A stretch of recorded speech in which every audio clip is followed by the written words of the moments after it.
علیک یا سیدی یا رسول اللہ۔ میں نے آپ کے سامنے قرآن مجید کے جو کلمات تلاوت کیے ان میں اسی حقیقت کو بیان کیا گیا۔ لا اقسم بہذا البلد، آغاز ہوا شہر مکہ کی قسم سے، قسم ہے مجھے اس شہر کی، پھر وجہ قسم بھی بیان کی، وانت حل بہذا البلد، مجھے اس شہر کی قسم اس لیے کہ محبوب اس شہر میں تو جو بستا ہے، تیرا بسیرا ہے اس شہر میں، اس شہر کی گلیوں نے تیرے قدم چومے ہیں اور تیرے انفاس کی مہک اس کی فضاؤں میں بسی ہے، اس لیے مجھے قسم کہ یہاں تم رہتے ہو۔ اللہ اکبر۔ علماء کے مابین اس بات پر اختلاف ہے کہ مکہ المکرمہ افضل ہے یا مدینہ النبی صلی اللہ علیہ وآلہ وسلم افضل ہے۔ ایک علمی اختلاف ہے، بعض نے کہا مکہ المکرمہ افضل ہے، دلائل دیے، بڑا وزن ہے دلائل میں۔ بعض نے کہا مدینہ تو رسول صلی اللہ علیہ وآلہ وسلم افضل ہے، دلائل دیے، بڑا زور ہے دلائل میں۔ لیکن شیخ عبد الحق محدث دہلوی علیہ رحمہ اسی آیت سے روشنی لے کر کے لکھتے ہیں کہ جب حضور مکے میں تھے تو مکہ افضل تھا، جب مدینے آ گئے تو مدینہ افضل ہو گیا۔ جدھر جدھر سے وہ گزرتے گئے مجد و شرف بھی پیچھے پیچھے رہا، چند لمحوں کے لیے ٹھہرے تھے تم جس پیڑ کے نیچے۔ نشور وحدی کا لہجہ دیکھیے کتنا دل آویز ہے، چند لمحوں کے لیے ٹھہرے تھے تم جس پیڑ کے نیچے، سنا ہے آج تک اس پیڑ کا سایہ مہکتا ہے۔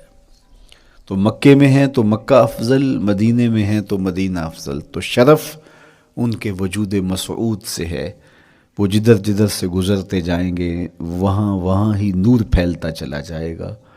اور پیر نصیر الدین علیہ رحمہ کا لہجہ یہاں کتنا خوبصورت دکھائی دیتا ہے۔ ایک بار وہ جدھر سے گزرے ہیں نصیر، ایک بار وہ جدھر سے گزرے ہیں نصیر، بار بار ادھر سے بہار گزری ہے۔ تو کہا کہ قسم ہے مجھے اس شہر کی، یعنی شہر مکہ کی۔ کیوں اس شہر کی قسم؟ وَأَنْتَ حِلٌّ بِهَذَا الْبَلَدِ، کہ محبوب اس شہر میں تمہارا قیام ہے، اس شہر میں تمہاری رہائش ہے، تمہارے انفاس کی مہک ہے اس شہر کی فضاؤں میں، اور تمہارے قدموں کو چھوا ہے اس شہر کی گلیوں نے، اس لیے قسم کہ یہاں آپ رہتے ہو۔ وَوَالِدٍ وَمَا وَلَدَ، اور قسم ہے باپ کی، اور قسم ہے جو اس کی اولاد ہے۔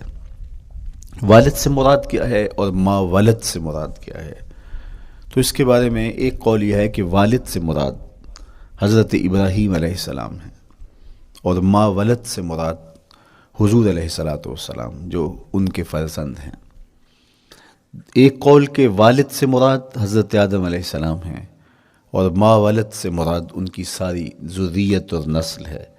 تیسرا قول کہ والد سے مراد حضور علیہ السلام ہیں، اور ما ولد سے مراد حضور علیہ السلام کی ساری امت، حضور علیہ السلام کی ساری آل اطرت، حضور کے اصحاب۔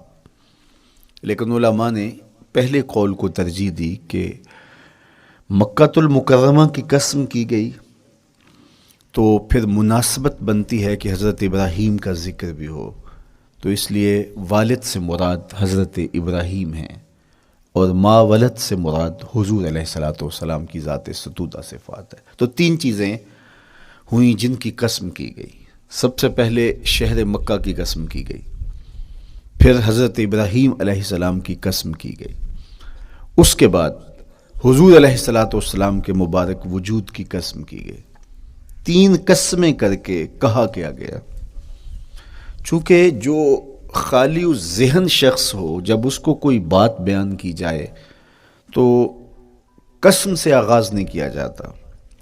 متردد الذہن کو کوئی بات کرنی ہو تو قسم سے آغاز کیا جاتا ہے، یا پھر آپ جس مضمون کو بیان کرنے جا رہے ہیں وہ اتنا اہم ہے کہ اس کی اہمیت کو اجاگر کرنے کے لیے آپ کو قسم کرنا پڑتی ہے۔ تو یہ جو ما بعد کا مضمون ہے جس کو میرے رب نے بیان کیا، اس سے قبل ایک نہیں، دو نہیں، تین قسمیں کی، تو پھر کان تو کھڑے ہو گئے، سماعتیں تو بچھ گئیں کہ وہ کون سی شے ہے جس کو بیان کرنا مقصود ہے، اور اس سے قبل قسم پہ قسم کی جا رہی ہے۔ قسم محبوب شہر مکہ کی، قسم محبوب تیرے والد بزرگوار حضرت ابراہیم علیہ السلام کی، اور قسم تیرے پاکیزہ وجود کی۔ اب انسان بالکل سماعتیں بچھا کے منتظر ہے کہ قسم کی کس بات کی جا رہی ہے، کس بات پہ قسمیں ہو رہی ہیں۔ تو جواب آیا، قسم محبوب شہر مکہ کی جس میں آپ رہتے ہو، قسم آپ کے والد بزرگوار حضرت ابراہیم علیہ السلام کی، اور قسم آپ کے پاکیزہ وجود کی، لقد خلقنا الانسان فی کبد، ہم نے انسان کو مشقتوں میں رہتا پیدا کیا ہے۔ یعنی انسان کی زندگی کے اندر مشقتیں، مشکلیں، آلام، مصائب، حالات کی تلخیاں، سخت مراحل، یہ اس کی زندگی کا حصہ ہے، اور ہم نے اس کو ڈیزائن اس طرح کیا ہے کہ یہ ان ساری مشکلات سے نہ بردآزما ہوگا اور حالات کی تلخیوں کا مقابلہ کرے گا، اور خیر و شر کے ساتھ ساری زندگی اس کا تعلق رہے گا۔ تو یہ اگر سخت جان ہوا تو زندگی میں کامیاب اور بامراد ہوا، اور اگر یہ کمزور ہوا تو پیچھے رہ جائے گا۔ اور اس کے لیے جو قسمیں کی ہیں وہ تین ہیں۔ قسم کا اور جواب قسم کا تعلق ہوتا ہے، یعنی جس پہ قسم کی جا رہی ہے تو جو قسم کی جا رہی ہے اس کا کوئی آپس میں تعلق ہوگا۔ جب پھولوں کا ذکر کریں گے تو پھر اس کے متعلقات ہی بعد میں بیان کریں گے۔ کسی نے کہا تھا جنگل میں کوئی مے خار مرا ہے، جنگل میں کوئی مے خار مرا ہے، اسے انگور کے پتوں کا کفن دو۔ میاں جنگل میں مرنے والے شخص کو کسی اور درخت کے پتوں کا بھی تو کفن دیا جا سکتا ہے، لیکن صاحب مرنے والا مے خار ہے، اور شراب کشید کی جاتی ہے انگور سے، تو اس کو تو ٹھنڈ تب بھی پڑے گی کہ انگور کے پتوں کا کفن دیا جائے۔ تو مناسبات ہوتی ہیں۔ تو اب جب قسم کی گئی تو قسم تین چیزوں کی گئی، اور اس کی جواب قسم سے مناسبت کیا بنتی تھی؟ انسان کو مشقتوں میں رہتا پیدا کیا گیا، حالات کی تلخیوں سے گزرتا ہے، سخت تربیتی مراحل سے اس کو گزرنا پڑتا ہے۔ تو اس چیز کو بیان کرنے سے قبل تین قسمیں کی گئی۔ پہلی قسم میرے حضور کے پاکیزہ شہر کی، مکہ المکرمہ کی، اس لیے کہ مکہ المکرمہ میں دیکھ لیجئے کہ صحابہ اور حضور کے ماننے والوں نے کیسے تلخ زندگی کاٹی۔ شجر اسلام ثمر بار ہوا تو ہمیں تو یہ کھلے ہوئے پھول دکھائی دیتے ہیں، لیکن ہم نہیں بھول سکتے کہ بلال حبشی کی پیٹھ پہ کیسے کوڑے برسے اور احد احد کیسے پکارتے رہے۔ تو ہم اس منظر کو دیکھیں، مکہ کے ان حالات کو دیکھیں، تو اس لیے قسم کی مکے کی، اور پھر حضرت ابراہیم علیہ السلام کی قسم کی، چونکہ حضرت ابراہیم نے جس قدر اذیتوں سے گزر کر کے، مصائب آلام کا سامنا کر کے، حالات کی تلخیوں کا مقابلہ کر کے اپنا راستہ بنایا اور اپنے رب کی رضا پائی، وہ تاریخ کا ایک انوکھا باب ہے۔ اس سے بڑھ کر کیا ہوگا کہ جلتی ہوئی آگ میں چھلانگ لگا دی رب کے حکم کی تعمیل میں، بیٹے کی گردن پہ چھری رکھ دی۔ یہ تماشائے لب بام نہیں تھا، منا کی وادی میں وہ انوکھا واقعہ رقم ہوا کہ آج بھی تاریخ انگشت بدندہ ہے کیا ایک باپ، اور وہ اس بیٹے کو ذبح کرنے کے لیے آمادہ ہو گیا جو اس کی آنکھوں کا نور ہے اور دل کا قرار ہے، رب سے مانگ مانگ کے لیا، لیکن تعمیل ارشاد میں اس بیٹے کی گردن پہ چھری رکھنے کے لیے باپ تیار ہو جاتا ہے اور اس کو ذبح کرنے کے لیے آمادہ ہو جاتا ہے، حتیٰ کہ بیٹے کو لٹا لیتا ہے اور ہاتھ میں چھری پکڑ کے بیٹے کی گردن پہ رکھ کے پوری ہمت کے ساتھ جب چھری چلاتا ہے تو آواز آتی ہے فلما اسلما وتلہ للجبین ونادیناہ ان یا ابراہیم قد صدقت الرؤیا انا کذالک نجزی المحسنین۔ ابراہیم بس کرو، تم نے واقعی خواب پورا کر دکھایا۔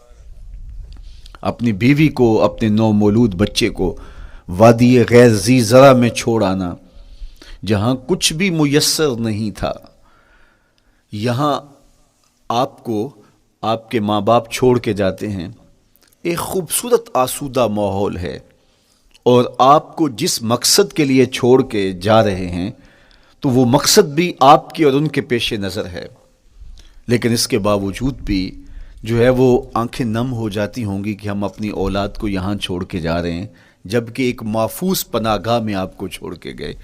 آپ کی تربیت کرنے والا ایک جو ہے وہ توانا طبقہ اور ایک توانا جو ہے وہ سٹاف موجود ہے جو آپ کی فکری، ذہنی، بدنی تربیت کے لیے کوشاں ہیں، لیکن اس کے باوجود بھی والدین محسوس کرتے ہیں لیکن اپنے نو مولود بچے کو وہاں چھوڑ کے جانا جہاں آب و دانہ بھی میسر نہیں تھا۔ مورخ اسلام فی جلندری نے اس وادی کا نقشہ کھینچتے ہوئے کہا، وہ وادی جس میں وحشت بھی قدم رکھتی تھی ڈر ڈر کے، جہاں پھرتے تھے آوارہ تھپیڑے بادے سر سر کے، جہاں پر گھاس اگتی تھی جہاں نہ پھول کھلتے تھے، مگر وہ سرزمیں تھی آسماں بھی جھک کے ملتے تھے۔ تو اس وادی میں چھوڑ کے آنا، حضرت ابراہیم نے جو امتحانات دیے، اس لیے ان کی قسم کی، چونکہ جواب قسم کا تعلق بنتا ہے، تو قسم ابراہیم کے پاکیزہ وجود کی کہ جنہوں نے دکھ سہے، تکالیف آلام گوارا کی، لیکن پائے ثبات میں لغزش نہیں آنے دی۔ تیسری قسم میرے حضور کے پاکیزہ وجود کی فرمایا جتنے دکھ مجھے دیے گئے، جتنی اذیتیں مجھے پہنچائی گئیں، اتنی کسی کو نہیں دی گئیں۔ پیدا ہوئے تو حضور کے باپ کا سایہ سر پہ نہیں تھا، پھر اس کے بعد حضور مختلف مراحل سے گزرے۔ 6 سال کی عمر میں ماں کا انتقال ہو گیا۔ جب راہ حق میں لوگوں کو دعوت رشد و ہدایت دینے نکلے تو جو لوگوں کے رویے تھے اور جو اذیتیں لوگوں نے پہنچائیں وہ ایک الگ باب ہے۔ مکے کی گلیوں سے لے کے طائف کے بازاروں تک جن اذیتوں سے میرے حضور گزرے، ام المومنین سیدہ عائشہ رضی اللہ تعالیٰ